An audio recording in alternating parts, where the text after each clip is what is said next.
Example. I was in Singapore on October 15th of this year, speaking at a conference on the disruption in financial services. So how is it that social, mobile, analytic, cloud technologies are completely disrupting the banking industry? And in fact, one of the biggest disruptors in the banking industry are the Chinese internet companies. And so we were talking about how this is happening, and I was on a panel called Reinventing Correspondent Banking.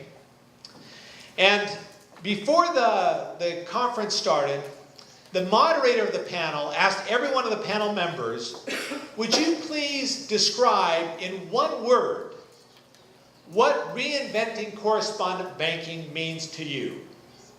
And so one person said creativity, another person said opportunity, another person said customer relations, 2 words, but customers and whatnot. So they all had these happy words around reinventing and creativity and whatnot. So then he turns to me. I'm the last one. Now, I was the only innovation guy on the panel. Everybody else was a banker. And so as the innovation guy, I have the luxury of being able to throw bombs in these sorts of discussions, right? And they explode and they kind of cause people to stop and think. So he turns to me and he says, what is your one word? I said, pain. He said, pain? Why is the one word you're going to use to describe reinventing banking pain? I said it's because unless the pain imposed upon a bank is greater than the pain associated with change, you will never reinvent banking.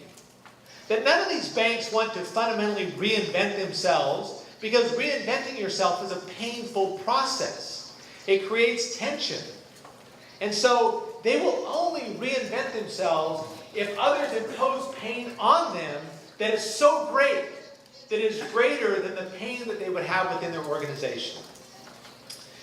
Now, what's interesting about really innovative people is that really innovative people will actually seek out those tension opportunities to reinvent themselves to create innovation.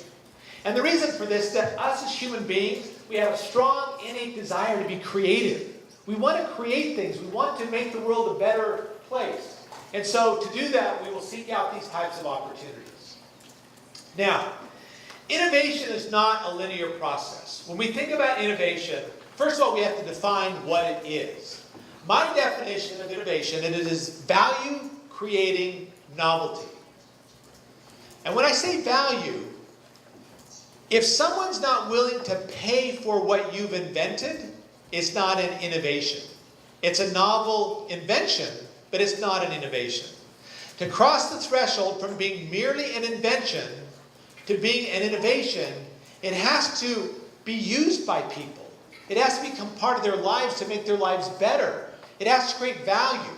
And in the world in which we live, there's a value exchange that has to take place where you have to pay for something if it's valuable so you can use it. And so it's got to be value creating novelty. And as value creating novelty, it's born of failure that creates pain, that drives tension, that drives innovation, that then leads to growth. Now, not all failure in our lives actually creates pain. Most of the failures we experience every day we just ignore. It's only the failures that create enough pain to get people to act that really create the tensions for innovation. Because it's those pains that get you to act which are so powerful that you want to remove them from your life. And removing them from your life now creates a gap between the current painful state and the state without pain, and tension is that gap. And what innovations do is they close the gap. They remove the tension that you're experiencing.